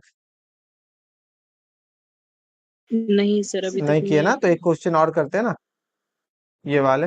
अच्छा इसमें तो टाइम लगेगा स्टेटमेंट में, इसमें टाइम लगेगा। चलिए नेक्स्ट क्वेश्चन हम लोग देख लेते हैं, उसको करेंगे कल के क्लास में करेंगे, ठीक है ना। आज थोड़ा सा स्लो स्लो किए, आज थोड़ा लिंक भी सेंड करने में लेट हो गया क्योंकि लैपटॉप में ये क्या बोलता है कि आईपैड वो अच्छे से कनेक्ट नहीं हो पा रहा था, तो थोड़ा इसीलिए लेट लग गया, नहीं तो हम 7:45 तक आपको लिंक सेंड कर देंगे, ठीक है ना, कम से कम। तो आज थोड़ा सा लेट हो गया, ताकि इसमें क्या होता है ना कि अच्छे से हम डिस्कस करा पाते हैं, सारा क्वेश्चन दिख जाता है, और कम बेसी करना हो तो कर सकते हैं, इसलिए इस तरह से हम किए क्वेश्चन में, ठीक है। एक क्वेश्चन आप कर सकते हो, जैसे ये वाले क्वेश्चन करते हैं, इसको करके हम लोग एड कर देते हैं। अब आ जाते हैं आपके मल्टीपल सिलेक्ट, इतने तक आपके मल्टीपल चॉइस थे, और भी मल्टीपल चॉइस है, बेसिक डायमेंशन से लेटेस्ट ईयर में ना बहुत कम पूछा गया, जैसे 2020 90 का, ये शायद 2020 का, उनके बाद बहुत कम क्वेश्चन पूछे गए हैं, ठीक है। लेकिन कहाँ पूछते हैं, इसको कन्वर्ट कर दिया लीनियर ट्रांसफॉर्मेशन में, क्वेश्चन में ट्विस्ट डाल दिया और क्वेश्चन थोड़ा सा और टफ बना दिया है, ठीक है ना, अच्छा लगेगा, आगे आएगा, वो देखेंगे हम लोग लीनियर ट्रांसफॉर्मेशन में, फिर ये बेसिक डायमेंशन रिटर्न करेगा। तो आप एक क्वेश्चन कर लेते हैं यहाँ से फटाफट, ये मल्टीपल सिलेक्ट के हैं। कहता है डब्ल्यू जो है ना, P J polynomial with real coefficient, आपको बी मतलब मैट्रिक्स का पॉलिनोमियल है, और डायमेंशन आपको बताना है इस डब्ल्यू वेक्टर स्पेस का डायमेंशन। तो कोई भी पॉलिनोमियल हम लोग कैसे लिखते हैं, जैसे कि पी भी लिखना हो तो क्या लिखते हैं, ए नॉट आइडेंटिटी, क्योंकि मैट्रिक्स का पॉलिनोमियल है, A1 B, अच्छा A2 B², A3 B³ हम लोग ऐसे ही ना पॉलिनोमियल लिखेंगे। तब मुझे नहीं पता कि इसका डिग्री क्या होगा, राइट। तो अगर डिग्री क्या होगा नहीं पता है तो एक काम करते हैं, बी पता है, B² निकाल सकते हैं, B³ निकाल सकते हैं। अब इनको गौर से देखो तो ये आपके हो गए परमुटेशन मैट्रिक्स। कैसा मैट्रिक्स है, परमुटेशन मैट्रिक्स है। परमुटेशन मैट्रिक्स है तो आप यहाँ से इजिली इस बी को परमुटेट कर सकती हो, आपको आसानी से दिख जाएगा, बी के लिए रो निकल जाएगा, बी के लिए एक रो, तो रो बराबर कितना हो गया, 1 का 3, अच्छा, और 3 का 2, अच्छा, और 2 का कितना 1, ये आ गया 1 3 2। तो यहाँ से दिख रहा है कि रो क्यूब करने पे आइडेंटिटी, दैट मीन्स कि आपको बी क्यूब करने पे आइडेंटिटी, तो बी क्यूब में आइडेंटिटी, तो ये तो रिपीट कर जाएगा, पी बी क्या कर जाएगा, ए नॉट आइडेंटिटी, A1 B, अच्छा A2 B², आप जैसे ही A3 B³ करोगे ये तो आइडेंटिटी, जैसे ही A4 B4 करोगे वापस B आ जाएगा, जैसे ही A5 B5 करोगे तो B², जैसे ही A6 करोगे B6 करोगे तो फिर आइडेंटिटी, ये तो ऐसे ही चलेगा। कहने का मतलब आपका ये आ गया B not identity B1 B और प्लस B2 B², आगे नहीं जाएगा क्योंकि सारा कोफिशिएंट तो वो रिपीट कर जाएगा। तो ये जो पॉलिनोमियल बना ये कितने डिग्री का बना, 2 डिग्री का, ध्यान रखना ये मैट्रिक्स का पॉलिनोमियल है, 2 डिग्री का। अच्छा तो अब ये पॉलिनोमियल 2 डिग्री का है तो इसके डायमेंशन कितने होंगे, हम लोग जानते हैं अगर कोई पॉलिनोमियल है n डिग्री का तो डायमेंशन कितने होते हैं, n+1, एक आइडेंटिटी b और B², इसका बेसिस हो जाएंगे, तो आपके बेसिस जो होंगे, तो यहाँ से बेसिस बेसिस हम लोग लिख देते हैं, या लेट s ऐसा करते हैं कि s बराबर एक रखते हैं आइडेंटिटी, एक रख दिए b और एक रख दिए B²। ध्यान रखना ये x का पॉलिनोमियल नहीं है, मैट्रिक्स का पॉलिनोमियल है, तो ये जो हो जाएंगे ना ये li, ये li भी होंगे, n ls करने पे पूरा का पूरा आपको w जनरेट करके दे देगा, जो है मैट्रिक्स का पॉलिनोमियल 3/3 का। तो यहाँ से हम लोग अगर देखें डायमेंशन अगर w का, तो हम लोग को पता है कि ये 3 हो जाएगा, क्योंकि अप टू है ना, या तो ये इसमें से कोई ऐसा कर सकते हैं b या b से कम में जाएगा, ठीक है। तो ये हो गया आपके डायमेंशन 3। अब डायमेंशन 3 आपको पता चल गया, इसका मतलब ये हो गया d बराबर, ये हो गया डायमेंशन 3 यानी कि d। तो d कहाँ कहाँ आएगा, 4 और 6 के बीच में नहीं आएगा, 6 9 में नहीं आएगा, हाँ 3 के इक्वल है हो जाएंगे, 3 के इक्वल है हो जाएंगे। तो आपके ऑप्शंस कौन कौन से हो गए, एक हो गए C, एक हो गए D, राइट। सर सी कैसे आएगा, क्योंकि डायमेंशन देते हैं तो एक तो या तो 4 आएगा या तो फिर 3 आएगा, तो यहाँ तो सी में तो C में 8 3 है ऑप्शन ना जी, 3 इंक्लूड है लेकिन 8 नहीं आता है ना सर। अच्छा तो डायमेंशन का रेंज दिया गया है ना, अब यहाँ इक्वल लगा हुआ है कि नहीं, डायमेंशन क्या है, कोई रेंज में वेरिएबल होता है थोड़ी है, कांस्टेंट होता है ना, तो कांस्टेंट होंगे तो डायमेंशन क्या कहता है, या तो 3 हो जाए, आप ऐसा सोचो ना, या तो 3 हो जाए या 3 से बड़ा, या तो 8 हो जाए या 8 से छोटा, इन चारों कंडीशन में कोई एक ही वैलिड होगा ना, क्योंकि डायमेंशन D कांस्टेंट होता है, तो 3 के इक्वल वाला वैलिड हो रहे हैं, बस यही समझ में आया। अब सर वो इसको स्ट्रिक्टली लेस देन 8 क्यों नहीं दे रहा है? इक्वल टू मतलब इंक्लूड हो रहा है ना 8।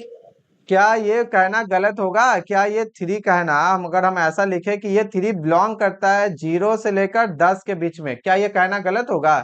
या ये कहना नो गलत होगा कि ये 3 जो है ना क्लोज इंटरवल 0 से 10 के बीच में है? क्या ये गलत हो जाएगा? No no sir. तो फिर तो यहाँ पे यही कहता है वो कि ये जो आपका 3 है ना, ये बिलोंग करता है आपके 3 और 8 क्लोज इंटरवल में। हाँ, बिल्कुल सही बात है, ऑप्शन नंबर सी में यही तो कह रहा है। इसमें गलत क्या है? जा रहा है कि नहीं बताइए? इसमें क्या कह रहा है कि आपका जो यस डी सर। है, हाँ ये जो है 3 है आपका बिलोंग करता है 3 से लेकर 4 क्लोज इंटरवल में। हाँ बात सही है, इसमें गलत क्या है? कोई गलत नहीं है। आप ये ना सोचो कि अच्छा यहाँ स्ट्रिक्टली, अच्छा स्ट्रिक्टली 8 देके क्या करेगा, आप तो इसका मतलब 7 के इक्वल कर दोगे। अगर मान लो आपको स्ट्रिक्टली 8 दे दिया, इसका मतलब क्या होता है, लेस देन इक्वल टू 7, क्योंकि डायमेंशन तो इंटीजर है, पॉजिटिव इंटीजर है, तो फिर आपके 7 के तो बराबर हो गए। तो वैसा नहीं सोचना है। समझ में आया क्या गलती हो रहा है? Yes sir. हाँ, आपको अगर एक भी मैच कर गया तो बस हो गया वो दोनों ऑप्शन। चलिए, तो आपका लिंक आ चुका है, हम लोग फिर आगे डिस्कस करते हैं कल के क्लास से। देखिए बहुत सारे क्वेश्चन हम आज सोचे थे कि 20 क्वेश्चन तक मल्टीपल सिलेक्ट है ये सारे के सारे, हम इसको डिस्कस करेंगे, लेकिन कल इसके आगे करेंगे। और कल 21 तक है, इसको पूरा कंप्लीट करेंगे। और भी फिर हम लोग गेट वाले क्वेश्चन करने वाले हैं। गेट वाले भी जितने 55 है, इस पूरे को कंप्लीट कर लेते हैं, तब पहले फटाफट हो जाएंगे। गेट वाले इजी है एज कम्पेयर नेट से, गेट वाले इजी है, फटाफट फटाफट होने वाले हैं, ठीक है ना? तो वो हम लोग सारे के सारे 2023 तक पूछा गया है ये कर लेंगे, ठीक है? तो इसमें जितने भी क्वेश्चन है हम लोग सारा को कंप्लीट कर लेते हैं, ताकि आपको पता चलेगा हाँ जितना थ्योरी पढ़ा गया उनमें से आपका ऑलमोस्ट हो जाएगा। बट एक फॉर्मूला मुझे वो डाउट लगा, उनको हम करेक्ट करके, करेक्शन करके फिर आपको हम नेक्स्ट क्लास, कल के क्लास में हम लोग डिस्कस कर लेंगे, बता देंगे, ठीक है? चलिए ठीक है, तो आज का क्लास हम लोग यहीं तक रखते हैं, बाकी फिर हम लोग कल ओके के सर, क्लास में थैंक यू। करते हैं। Okay okay, thank you.